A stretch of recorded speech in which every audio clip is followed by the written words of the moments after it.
Okay, here's before and after, just with this little wire brush here. And a little bit around here. You've got to be careful around the plastic. I don't want to gouge the plastic too much. I could take it all apart, but I don't have another gasket, so I was just really want to just tidy up that top bit there, really, and the front face there. And we've done the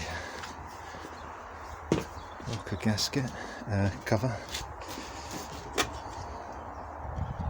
Still looks a bit shabby at the moment.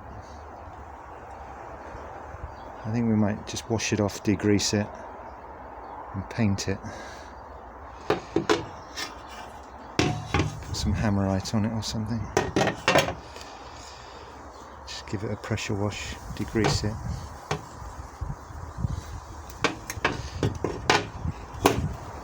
And then paint it.